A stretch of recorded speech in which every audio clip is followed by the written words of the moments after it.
بسم الله الرحمن الرحيم. أعوذ بالله من الشيطان الرجيم. بسم الله الرحمن الرحيم. الحمد لله نحمده ونستعينه ونستغفره ونؤمن به ونتوكل عليه ونعوذ بالله من شرور أنفسنا ومن سيئات أعمالنا. من يهده الله فلا مضل له ومن يضلل فلا هادي له. ونشهد أن لا إله إلا الله وحده لا شريك له ونشهد أن محمدا عبده ورسوله لا سيما على أولهم بالتصديق وأفضلهم بالتحقيق المولى الإمام أمير المؤمنين أبي بكر الصديق رضي الله تعالى عنه وعلى ذلك أصحاب مزين المنبر والمحراب رأيه في الوحي والكتاب سيدنا عمر بن الخطاب رضي الله تعالى عنه وعلى جامع القرآن كامل الحياة والإيمان سيدنا عثمان بن عفان رضي الله تعالى عنه وعلى أسد الله الغالب إمام المشارق والمغارب سيدنا علي بن أبي طالب كرم الله وجهه أو كما قال الله تعالى في القرآن المجيد والفرقان الحميد يا أيها الذين آمنوا إذا نودي للصلاة من يوم الجمعة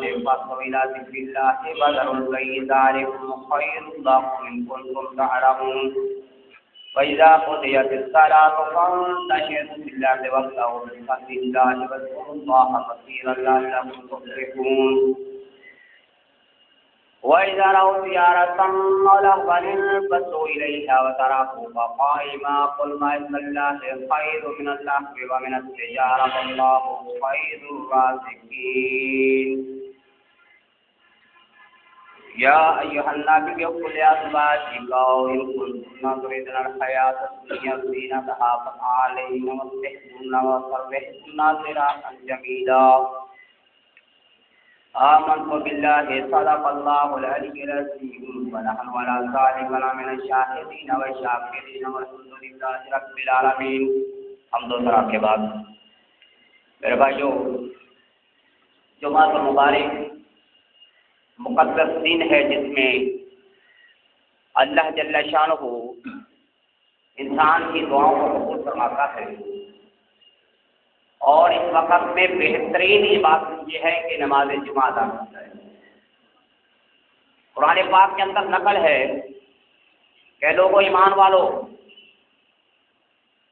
جب اللہ کے گھر سے اذان کی صدا کو سنو تو اپنا کام کا چھوڑ کر اس کے گھر کی طرف آؤ، اور یہ تمہارے لیے بہتر ہے اگر تم علم والے ہو. اور جب نماز سے فارغ ہو جاؤ تو اپنے کام کاج میں مصروف ہو جاؤ اور اللہ کا فضل تلاش کرو اور اللہ کا ذکر کثرت سے کرتے رہو تاکہ تم کامیاب ہو جاؤ. میرے بھائیوں، اگر جمعے کے دن کوئی آدمی جان بوجھ کر نماز کی طرف نہیں آتا اور جمعے کی 3 نمازوں کو چھوڑ دیتا ہے تو میرے پاک نبی کا فرمان ہے کہ اللہ آدمی کے دل پر سیاہ نقطہ لگا دیتا ہے، وہ آدمی جنت کا راستہ بھول جاتا ہے. اور سارے علماء کا اجماع ہے کہ جمعے کی نماز کے دوران ان اوقات میں ہر قسم کا کاروبار کرنا منع ہے. حلال تجارت بھی اس ٹائم پر جائز نہیں ہے جب جمعے کی اذان ہو جائے. تو میرے بھائیوں، یہ دنیا 4 دن کی ہے، اور والدار الآخرۃ خیر للذین آمنوا وکانوا یتقون. آخرت کا گھر جو ہے وہ مومنوں کے لیے بہترین ہے اگر وہ تقوی والے ہوئے. یہی قرآن پاک کا ذکر ہے. یہ سب سے بڑا سبق ہے قرآن کا کہ تم آخرت کی تیاری کرو، اپنے خدا سے محبت رکھو، اپنے خدا کے ذکر کو تازہ رکھو اگر تم مومن ہو. اور جو آدمی جان بوجھ کر دنیا کی محبت میں اپنا سب کچھ تباہ کر دیتا ہے وہ آدمی عقل مند نہیں ہے. فرمایا میرے پاک نبی نے کہ عقل مند وہ ہے جو آخرت کی تیاری کرتا ہے وہ کم عقل ہے جو دنیا کو سارا کچھ سمجھتا ہے۔ یہ قرآن پاک کے اندر نقل ہے کہ وما هذه الحیات الدنیا الا لهو ولعب، کہ یہ جو دنیا کی زندگی ہے ایک کھیل ہے بس، اور وَإِنَّ الدَّارَ الْآخِرَةَ لَهِيَ الْحَيَوَانُ، آخرت کی زندگی تمہارے لیے اصل زندگی ہے۔ بھائی امام غزالی فرماتے ہیں کہ آخرت کی زندگی اتنی بڑی ہے کہ اگر رائی کے دانے کے برابر پورے جہان کو بھر دیا جائے اور 1000 سال کے بعد ایک پرندہ آ کر دانے کو اٹھا لے، بھائی وہ چھوٹے چھوٹے دانے ایک دن ختم ہو جائیں گے، اندازہ لگاؤ، لیکن آخرت کی زندگی ختم ہو۔ بھائی کتنی بڑی مثال ہے یہ، رائی کے دانے اتنے چھوٹے سے ہوتے ہیں تو ان کے ذرات سے پوری دنیا بھر جائے، 1000 سال کے بعد ایک پرندہ آ کے اٹھا لے، وہ ایک دن ختم ہو جائے گی، لیکن آخرت کی زندگی ختم نہیں ہو۔ میرے بھائیوں ایک درخت ہے قرآن پاک کا، ان فی ذلک لآیۃ لقوم یتفکرون۔ بھائی قرآن کی اسباق آپ پڑھتے ہیں نا تو قرآن کے اوپر کبھی تم نے غور کیا ہے کہ اللہ فرماتے ہیں کہ یہ آیات ان لوگوں کے لیے نشانیاں ہیں جو فکر کرنے والے ہیں۔ بھائی کبھی ہم تو روزانہ قرآن پاک بولتے ہیں، قرآن پاک کو بند کر دیتے ہیں، ہمارا مقصد اور غایت کیا ہے؟ صرف ثواب حاصل کریں۔ بھائی یہی ہے نا، ہم یہ سمجھتے ہیں بھائی اس کا ثواب اتنا ہے قرآن کا کہ قرآن کا دیکھنا بھی عبادت ہے، قرآن کا پڑھنا بھی سننا بھی عبادت ہے۔ لیکن جو قرآن چاہتا ہے وہ یہ ہے کہ جو اللہ بیان کر رہا ہے اس کے متعلق غور و فکر کرو۔ اِنَّ فِي ذَلِكَ لَآیَةٍ لِقَوْمٍ یَسْمَعُونَ، اے لوگوں یہ اس قوم کے لیے آیات نشانیاں ہیں جن کے کان کھلے ہوئے ہیں۔ بھئی آپ سمجھ رہے ہیں نا اس بات؟ بھئی کان سے مراد کیا ہے کہ قرآن کے سبق کو تم نے سمجھنا ہے، قرآن کے لیسن کو اپنے دماغ میں بٹھانا ہے کہ قرآن کہتا کیا ہے، قرآن کی زدا کیا ہے، قرآن تم سے کیا تقاضا کرتا ہے، اور پھر وہ آدمی جو قرآن سے محبت رکھتا ہو، جو قرآن کو اپنے لیے سب سے بڑا سبق سمجھتا ہو، پھر وہ دنیا کے لیے ساری محنت میں لگا ہوا ہے، اس سے بڑھ کر گمراہ شخص کوئی نہیں۔ ایسے ہی ہے نا، بھئی ہم تو مال کے چکر میں ایسے لگے، پیسے بنانے کے چکر میں اتنے لگے کہ ہم سب کچھ بھول گئے۔ بھئی بات تو یہ ہے، فرمایا حضرت موسیٰ علیہ السلام نے کہ جو ہماری ان کے پاس آئے، بنی اسرائیل کے لوگ، انہوں نے درویشانہ لباس پہنا ہوا تھا، فقیری کا لباس تھا۔ فرمایا کہ میں جانتا ہوں کہ تم نے لباس جو ہے یہ درویشوں کا پہنا ہوا ہے، لیکن تمہارے دل جو ہے یہ دنیا کی محبت سے بھرے پڑے۔ ایسا دل خدا کو نہیں چاہیے۔ فرمایا تم بادشاہوں جیسا لباس پہنو لیکن تمہارا دل خدا کی محبت سے، آخرت کی محبت سے بھرا پڑا۔ تو بھئی ہم تو یہ سمجھتے ہیں کہ پتہ نہیں ہم فقیرانہ لباس پہن لیں گے لوگوں کو دھوکہ دے دیں گے۔ میرے بھائیوں اصل یہ ہے کہ ان اللہ لا ينظر الى صورکم واموالکم ولکن ينظر الى قلوبکم ونیتکم واعمالکم، کہ اللہ تمہاری شکلوں کو نہیں دیکھتا، اللہ تمہاری صورتوں کو نہیں دیکھتا، تمہارے ظاہری اعمال کو نہیں دیکھتا، بلکہ اللہ تمہاری نیتوں کو اور تمہارے ارادوں کو دیکھتا ہے۔ ایسے ہی ہے کہ نہیں؟ تمہارے اندر کو دیکھتا ہے، تمہاری نیت کو دیکھتا ہے۔ اور یہ قرآن پاک کے اندر نقل ہے کہ دنیا جو ہے، یہ دنیا کے اسباب، یہ دنیا کے چاہنے والے، ان کی حیثیت جو ہے یہ قرآن پاک کے اندر نقل کی گئی ہے۔ بھائی دیکھو نا، ایک گھر چلانے کے لیے گھر کے اندر میاں بیوی ہے، دوسرے لوگ ہیں، تو گھروں کے اندر تقاضے اٹھتے ہیں، بھائی شوہر، اس کے سامنے بیٹیاں، بچیاں، ان کے گھر والی سوال کرتی ہے کہ ہمارے لیے کچھ انتظام کیا جائے۔ بھئی ایسے ہی ہے نا، اگر میں شوہر ہوں، آپ کسی کے باپ ہے، تمہاری گھر والی ہے، تو بھائی گھر کو چلانے کے لیے تمہیں کچھ نہ کچھ تو گھر میں دینا پڑے گا۔ لیکن قرآن یہ کہتا ہے کہ دنیا کو اپنا مقصد مت سمجھو، صرف ضرورت سمجھو۔ یہ لوگوں کو سمجھانے کے لیے اللہ نے قرآن پاک کے اندر اپنی آیات کو بیان کیا، اور یہ میرے پاک نبی صلی اللہ علیہ وسلم کے گھر کا احوال جو ہے قرآن پاک کے اندر لکھا ہوا ہے۔ یا یوحنا نبی کل ازواج کا، یہ دیکھو نا، پاک نبی کا ذکر ہے، فرمایا یا ایھا النبی کل ازواج کا۔ بھئی آپ کبھی قرآن کو پڑھ کے دیکھیے نا، تو قرآن کا فہم جو ہے یا قرآن کا درس ہے، اس کے متعلق بندے کو کچھ نہ کچھ آگاہی ہونی چاہیے۔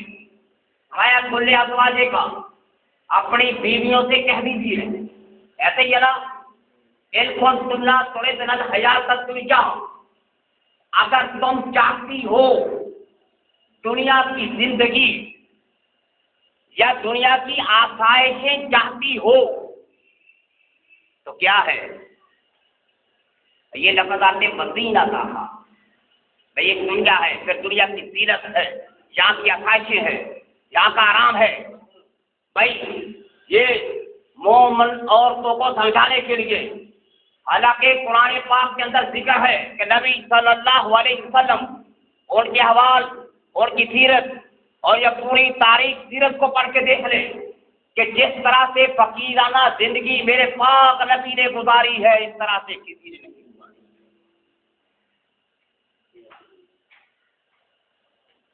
فرمایا کہ ان کنتن تردن الحیاۃ الدنیا، اے نبی کی بیویوں، اگر تم دنیا کی زندگی چاہتے ہو، دنیا کی آسائشیں، دنیا کی رونقیں چاہتی ہو، ایک سبق رکھا ہوا ہے، فتعالينا ومتعكن، تو آؤ، وسرحكن سراحا جميلا، اگر تم یہ چاہتی ہو کہ دنیا کی آسائشیں حاصل کریں تو آؤ میرے پاس، میں تمہیں دنیا کی آسائشیں دیتا ہوں۔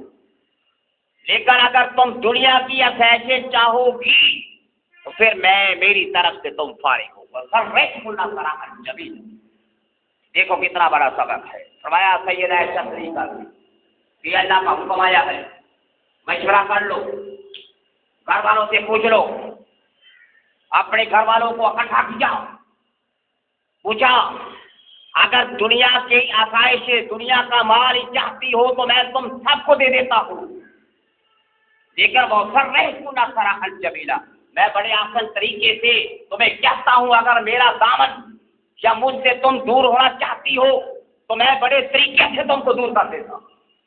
سیدہ عائشہ صدیقہ فرماتی ہے کہ یا رسول اللہ، ساری بیویوں نے عرض کیا کہ یہ کیسے ہو سکتا ہے کہ ہم دنیا کی محبت میں، دنیا کے مال میں سارا کچھ حاصل کرنے کے لیے اپنے پاک نبی کا دامن چھوڑ دیں۔ فرمایا سیدہ عائشہ صدیقہ نے، یا رسول اللہ، ہمیں مشورہ کرنے کی گھر والوں سے کیا ضرورت ہے، ہم ساری دنیا اس کی آسائشیں چھوڑ دیں گے لیکن تمہارا دامن نہیں چھوڑیں گے۔ ایسے ہی ہونا چاہیے تھا نا بھائی، جو پاک رسول کے گھر میں آئے، جو پاک رسول کے بستر پر آئے، جو پاک رسول کی صحبت میں آئے، جو پاک رسول کا ساتھی بنے، بھائی جس طرح سے تقوی خدا چاہتا ہے، یہ لوگ جو ہے تقوی سے ان کے دل بھرپور، اولئک الذین امتحن اللہ قلوبہم للتقوی لہم مغفرۃ واجر عظیم، یہ ایسے لوگ جن کے دل تقوی سے بھرپور ہے۔ فرمایا یا رسول اللہ، ہم ساری دنیا کی آسائشوں کو چھوڑ دیتے ہیں لیکن ہم آپ کا ساتھ نہیں چھوڑنا چاہتے۔ وَإِن كُنتُنَّ تُرِدْنَ اللَّهَ وَرَسُولَهُ، بھائی کوئی آدمی ہے نا جس کو قرآن کا فہم نہیں ہے، جو قرآن کے اسباب کو سادگی سے پڑھ لیتا ہے، کوئی آدمی سوچے گا نا بھائی پتہ نہیں نبی صلی اللہ علیہ وسلم کی بیویوں نے کن چیزوں کا سوال کیا تھا، کون کون سی چیزیں مانگی تھی، بھائی قرآن کے اسباب کہے۔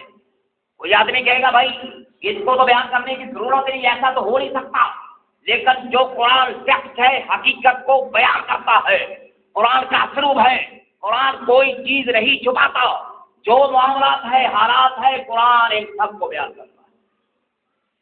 بھائی آپ زندگی گزارتے ہیں نا، تو زندگی کے اندر بہت سے امور پیش آتے ہیں، زندگی کے اندر بہت سی باتیں پیش آتی ہیں، اور یہ ذکر یہی ہے وَإِذْ كُنتُمْ تُرِيدُونَ اللَّهَ وَرَسُولَهُ، اگر تم یہ چاہتی ہو اللہ کو اور اس کے رسول کو اور والدار الآخرہ کو، آخرت کے گھر کو چاہتی ہو، تو فإن اللہ أعد للمحسنات منکن اجرا عظیما، تو اللہ نے آپ کے لیے بہت بڑا اجر تیار کر کے رکھا ہوا ہے۔ تو میرے بھائیوں، یہ ایک موازنہ تھا کہ آیا دنیا کی زندگی سارا کچھ ہے یا دنیا کی محبت ہی سارا کچھ ہے؟ نہیں، یہ قرآن کی آیات ثابت کرتی ہے کہ میرے پاک نبی کے گھر والوں نے، ازواج رسول نے، ازواج نبی نے ساری دنیا کو، ان کی آسائشوں کو، ساری لذتوں کو چھوڑ دیا، لیکن پاک نبی کے دامن کو آیا نہیں۔ وَالدَّارُ الْآخِرَةُ خَيْرٌ لِلَّذِينَ آمَنُوا وَكَانُوا يَتَّقُونَ،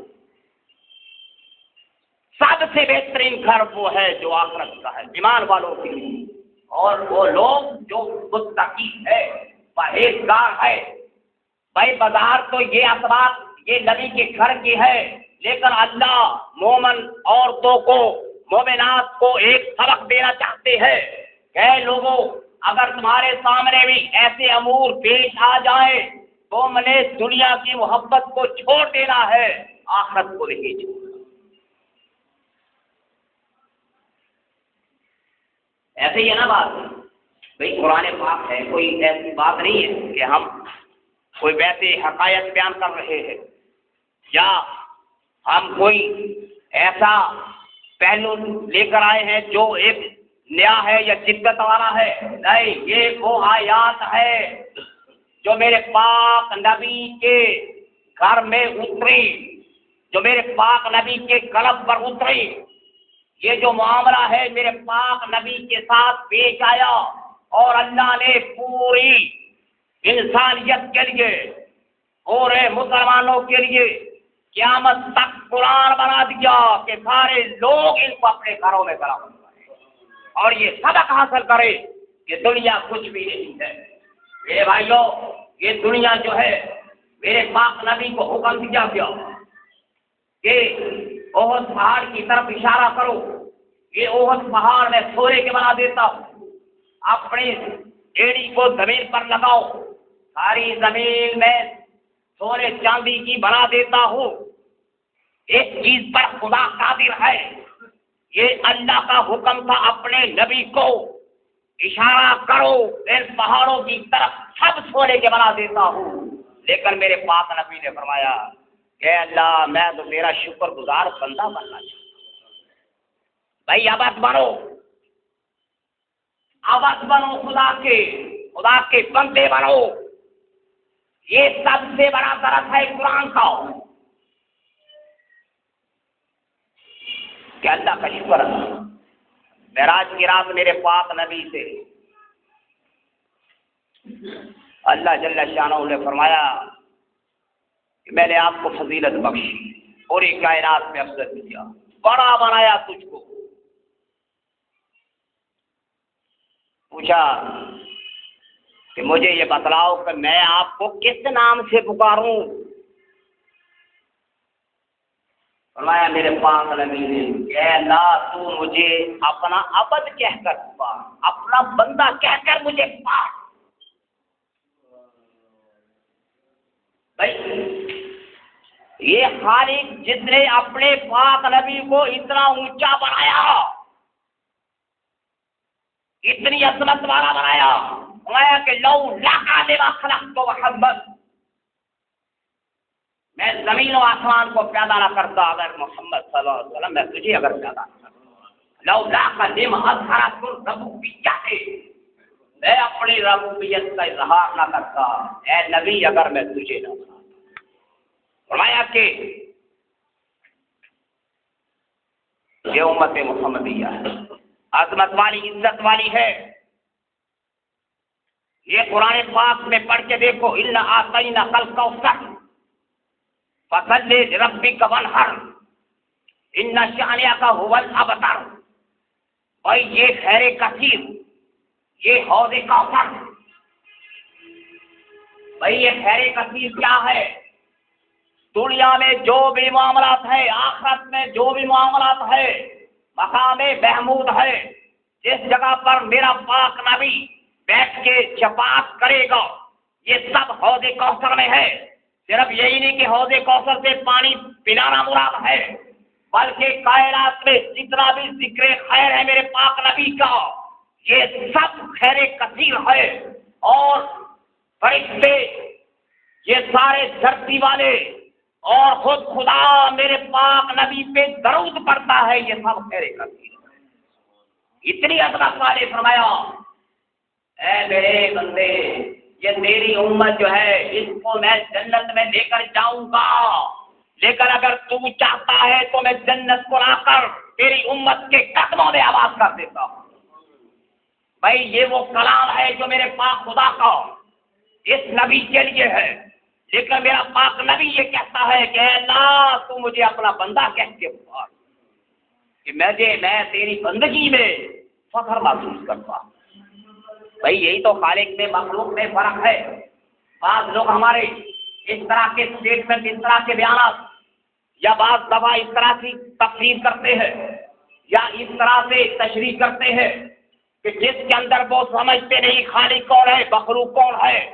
میرے بھائیوں، اللہ کا نبی، اللہ کا ولی ہو، غوث ہو، قطب ہو، ابدال ہو، امام ہو، دھرتی پر سب اللہ کی مخلوق ہے، اور ہمارے لوگ اس کو کہتے ہوئے شرم محسوس کرتے ہیں کہ مخلوق مت کہو۔ میرے بھائیوں، وہ خالق کیسا ہے، اس کی ذات کے ساتھ، اس کی صفات کے ساتھ کوئی آدمی شریک نہیں۔ وہ خدا کسی کا محتاج نہیں ہے، وہ زمین کو بنانے میں کسی کا محتاج نہیں، وہ نظام کو چلانے میں کسی کا محتاج نہیں۔ وہ خدا اس دنیا کے نظام، دنیا کے لوگوں کو رزق دینے میں، زمین آسمان کو تھامنے میں، مخلوق کا رزق تقسیم کرنے میں، ان کا حساب لینے میں کسی کا محتاج نہیں ہے۔ مطلب یہ سمجھے کہ بھائی اللہ فرشتوں کا محتاج ہے کہ یہ فرشتے خدا کا نظام چلاتے ہیں۔ میرے بھائیوں، یہ تو خدا کی عطا ہے کہ اس نے اپنے فرشتوں کو فلاں فلاں کام پہ لگایا۔ وہ خدا کسی کا محتاج نہیں ہے، ساری دھرتی میرے خدا کی محتاج ہے۔ کچھ فرق رکھنا چاہیے آدمی کے ذہن کے اندر، یہ بات ہونی چاہیے۔ لا الہ الا اللہ کا سبق کیا ہے؟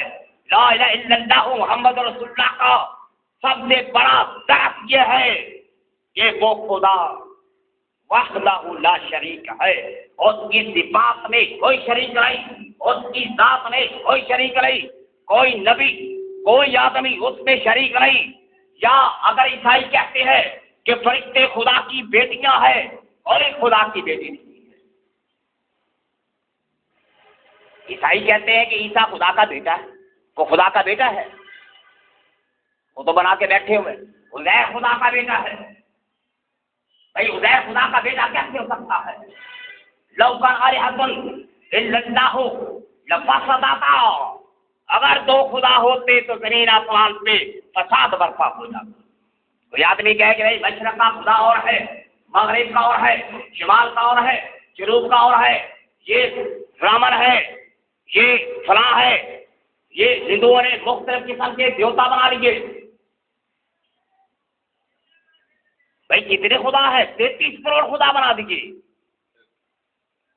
یہ 33 کروڑ خدا دنیا میں بنے پڑے ہیں، ایک خدا نے گائے کو خدا بنا دیا۔ سورج روشنی دیتا ہے، یہ بھی خدا ہے۔ یہ چاند جو ہے یہ فائدہ پہنچاتا ہے لوگوں کو۔ یہ ستارے جو ہیں یہ راستہ دکھلاتے، یہ بھی خدا ہے۔ اس حد تک کے لوگوں نے عورت کی شرم گاہ کو بھی خدا بنا دیا کہ جہاں سے اولاد پیدا ہوتی ہے۔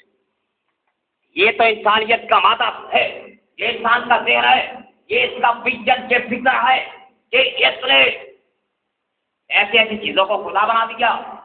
وہ خدا ہے فسبحان اللہ رب العرش عما یصفون۔ کوئی اس خدا کا شریک نہیں ہے. لو کلا الحق للہ لفسدت فسبحان اللہ رب العرش عما یصفون. سبحان ربک رب العزت عما یصفون. وہ ذات پاک ہے. سبحان ربک کا تیرا رب پاک ہے.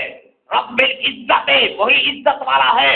اور یہ جو لوگ کافر کہتے ہیں کہ فلاں خدا کا بیٹا ہے, فلاں خدا کی بیٹی ہے, اللہ تعالیٰ ان چیزوں سے پاک ہے. مایا کے مقدار الآخرہ کا یہ ایک سبق ہے پوری امت کے لوگوں کے لیے, مومنوں کے لیے کہ لوگوں مقدار الآخرہ کا, یہ آخرت کا گھر بہتر ہے, آخرت کا گھر بہتر ہے. اللہ نے نیک لوگوں کے لیے اس کو بھیجا. کیا انسان نبی میں جاتے میں سننا بفاحشۃ مبینۃ یضاعف لها العذاب ضعفین. یہ بھائی اس کا ترجمہ بندہ کیا کرے گا جس کو پتہ نہیں اسلوب کا, قرآن کے طرز فکر کا نہیں پتا اس کو, قرآن کے اسٹیٹس کا نہیں پتا اس کو. بھائی یہ سادہ لفظ ہے, ایسی بات ہی نہیں ہے. یعنی ایسا النبی من یاتی منکم بفاحشۃ, ایسا تو بندہ سوچ ہی نہیں سکتا. بندے کی نظریے میں بھی یہ بات رہی ہے کہ نبی کی بیویاں کوئی فاحشہ بات لے کر آئیں گی یا کسی ایسے عمل کا ارتکاب کریں گی بھائی جو پیغمبر کے بستر پر آئے اس جیسی مطہرہ طیبہ طاہرہ کوئی خاتون دنیا میں رہتی ہے.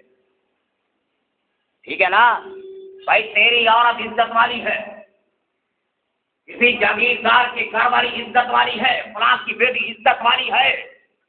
یہ وہ معیار ہے جو قرآن دیتا ہے سیدہ عائشہ صدیقہ کے بارے میں کہ جب ان پہ بہتان لگا تو اللہ جل شانہ فرماتے ہیں کہ لوگوں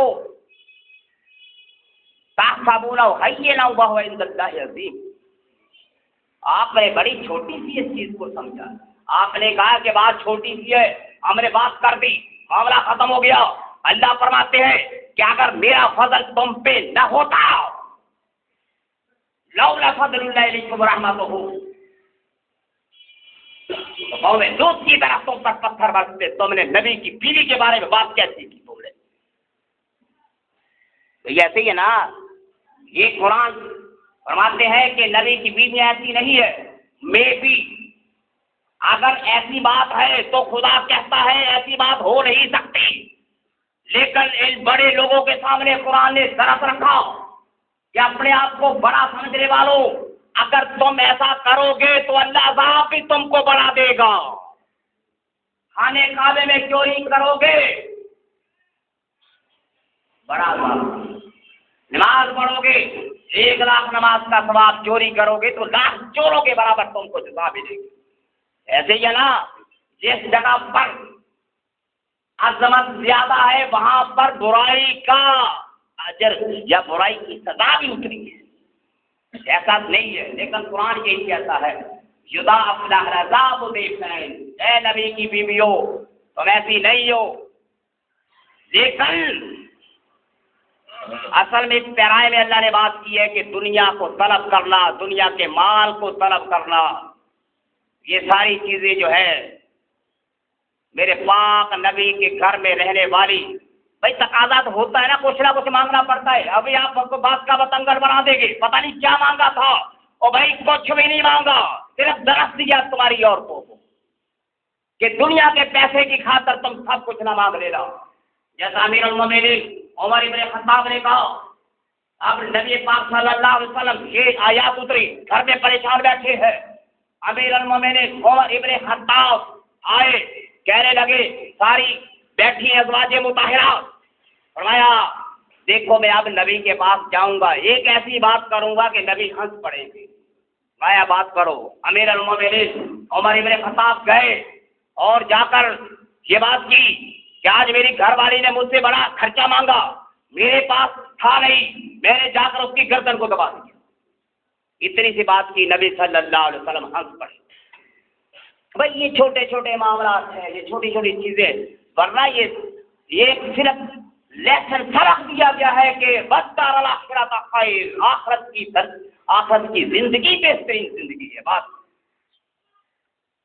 بھائی ہماری گھر والے آپ کو پتہ ہی ہے کتنا خرچہ مانگتے ہیں لوگ. ایک دفعہ کپڑا پہن لیا ہماری خواتین کہتی ہے دوبارہ نہیں اس کو پہننا.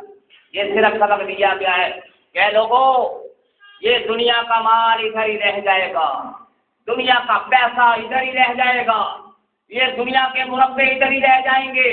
فرمایا ایک کوڑے کے برابر اگر جنت میں کسی کو جگہ مل گئی, ایک کوڑے کے برابر, میرے پاک نبی کا فرمان ہے وہ ساری دھرتی ساری زمین سے افضل ترین وہ کوڑے کے برابر جگہ ہے جنت میں اگر تم کو مل جائے. یہ دنیا کی حقیقت اللہ تم کو بتانا چاہتا ہے. آگے من یخلق منکن للہ ورسولہ وتعمل صالحا نؤتها اجرها مرتين, تابع داری کرو اللہ کی اس کے رسول کی, نیک عمل کرو, اجرها مرتين, اللہ آپ کو بہترین اجر دے گا. بھئی یہ قرآن پاک سورۃ احزاب پڑھے, اس کے 22 21 پارے کے آخری رکوع میں اس کو کبھی آپ غور سے پڑھ کے دیکھیں, کوئی تفسیر اٹھائے, قرآن پاک مترجم لے, کبھی تم بھی ان آیات کو پڑھ کے دیکھو کہ یہ کس چیز کو اللہ تعالیٰ بیان کرنا چاہتا ہے, آپ اس کے اندر سے کیا سبق لینا چاہتے ہیں. وَأَعْتَدْنَا لَهَا رِزْقًا كَرِيمًا, اللہ نے بہت بڑا رزق تیار کر رکھا ہے. یہ آخرت کا درس ہے سارا. بھائی ایسا پیغمبر کائنات کا سب سے بہترین آدمی, سارے نبیوں کا سردار, لیکن اللہ یہی کہہ رہا ہے کہ وَأَعْتَدْنَا لَهَا رِزْقًا كَرِيمًا, کتنا بڑا رزق ہے میں نے جنت میں تیار کر کے رکھا ہوا ہے. یا نساء النبی لستن كأحد من النساء, اے نبی کے گھر والیوں تم عام عورتیں نہیں ہو, کسی بادشاہ کی بیوی نہیں ہو تم, کسی ملازم کی بیوی نہیں ہو تم, کسی عام بندے کی بیوی نہیں ہو, تمہارا بڑا رتبہ ہے, تم بڑی عظمت والی ہو. لستن كأحد من النساء, نبی کی بیوی کوئی بھی ہو, عائشہ صدیقہ ہو, سیدہ حفصہ ہو, سیدہ زینب بنت خزیمہ ہو, سیدہ زینب بنت جحش ہو, سودا ہو, سما ہو, ام حبیبہ ہو, جو بھی نبی کی بیوی ہے سیدہ خدیجہ الکبریٰ ہو, میرے پاک نبی کے عقد میں جو بھی خواتین آئی اس دھرتی کی سب سے بہترین عورتیں ہیں, وہ سب سے کوئی سیدہ خدیجہ الکبریٰ کے برابر نہیں, کوئی سیدہ عائشہ صدیقہ کے برابر نہیں ہے, کوئی سیدہ ام حبیبہ کے برابر نہیں ہے. جو برائے راست نبی کے ساتھ متصل رہے, کوئی دنیا کی عورت ان کے برابر کیسے ہو سکتی ہے؟ کبھی نہیں. یہی تو قرآن کہتا ہے یا نساء النبی لستن كأحد من النساء إن اتقيتن, مگر یہ ہے کہ تم تقوی والی بن جاؤ, اللہ سے ڈرنے والے بن جاؤ. اور فلا تخضعن بالقول, فلا تخضعن بالقول, اپنی آواز کو نرم نہیں رکھنا. یہ ہماری عورتوں کو اللہ نصیحت کر رہا ہے. تو بندہ باہر بلانے کے لیے آئے نا تو آواز کے اندر ایسی نرمی نہ رکھو کہ وہ کوئی اور ہی سبق لے تمہاری نرمی سے, تمہاری آواز سے, بلکہ یہ ہے کہ تھوڑا سا کرخت لہجے سے جواب دو. ایسے ہی ہے نا, فلا تخضعن بالقول, نرم آواز نہیں رکھنی تم نے. فیطمع الذی فی قلبہ مرض, بڑے لوگ ہیں جو دل کے روگی ہوتے, جن کے دلوں میں مرض ہوتا ہے. اللہ کی ایسی بات نہیں ہے. صحابہ اکرام نبی کے ملنے والے, دنیا کی عظیم ترین مخلوق ہے, تقوی والے ہیں, قرآن ان کی عزت حرمت کی قسم اٹھاتا ہے. لیکن کچھ ایسے لوگ منافق بھی تھے جو ایسے انتظار میں کھڑے رہتے تھے بلانے کے بہانے نبی کو, یا کچھ ایسے لوگ بھی تھے جو شرارتی ذہن رکھتے تھے جیسے آج بھی. نہیں, یہ معاملہ ہے. فرمایا فیطمع الذی فی قلبہ مرض وقلن قولا معروفا, اچھی سی بات ان سے کر دینا. وقرن فی بیوتکن, یہ دیکھو حکم ہے اے نبی کی بیویوں گھروں میں ٹھہرے رہو. ولا تبرجن تبرج الجاہلیہ, جاہلیت میں جیسے عورتیں نکلا کرتی تھی ایسا نہیں ہونا چاہیے. ٹھیک ہے نا بھائی. پہلے جو بھی معاملات تھے, یہ تفسیر امام ابن کثیر میں ایک واقعہ لکھا ہے کہ زمین پہ رہنے والے لوگ تھے اور اوپر پہاڑی علاقہ تھا. جو پہاڑی علاقہ تھا وہاں پہ عورتیں سیاہ رنگ کی تھی, مرد خوبصورت تھے. یہ زمین پہ رہنے والے جو لوگ تھے یہ 10,000 یہ 1,000 سال حضرت نوح کے بعد کا واقعہ ہے. اوپر عورتیں سیاہ، نیچے خوبصورت. شیطان ان کے پاس آیا، ابلیس. اس نے ایک بانسری لی، تماشا کرنا شروع کر دیا. اس نے میلہ لگا دیا. پھر اس نے تاریخ مقرر کر دی کہ فلاں مہینے کی فلاں تاریخ کو میلہ لگا کرے گا. وہ بانسری بجائے، میلہ لگائے، تماشا شروع کر دیا. اب جو وہاں اوپر والے مرد تھے نیچے آئے، انہوں نے آ کر دیکھا کہ خوبصورت عورتیں زمین پر، پہاڑی علاقوں میں اتنی خوبصورت عورتیں نہیں ہیں. ان کا آنا جانا شروع ہو گیا. اور جو اوپر والے مرد تھے انہوں نے جا کر باتیں کی کہ ہماری تو عورتیں ہی کالے رنگ کی ہے، یہاں پر تو بڑی خوبصورت عورتیں ہیں. ان کا آنا جانا شروع ہو گیا.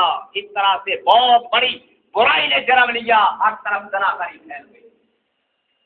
بھائی کچھ ایسے واقعات ہیں جن کو قرآن کوڈ کرتا ہے، علم والے کوڈ کرتے ہیں کہ لوگوں تم اپنی عصمت کو، اپنی عظمت کو. اب اسی پیرائے میں اللہ ہماری عورتوں سے مخاطب ہے، لا تبرجنا تبرج الجاہلیہ، جاہلیت کے زمانے کی طرح اپنے نبوت و نمائش مت کرنا. جیسے آج ہماری عورت کو ان لوگوں نے شو پیس بنا دیا، اشتہارات میں لگا دیا، گندے گندے اشتہارات میں، تحریک کے نام پر، ترقی کے نام پر نبی پاک صلی اللہ علیہ وسلم کی روحانی ویڈیو کو غلط راستے پر لگا دیا. بھائی صحیح راستہ یہی ہے، ایک عورت کا نماز پڑھنا گھر میں، مسجد میں بھی نماز پڑھنے سے بہتر ہے.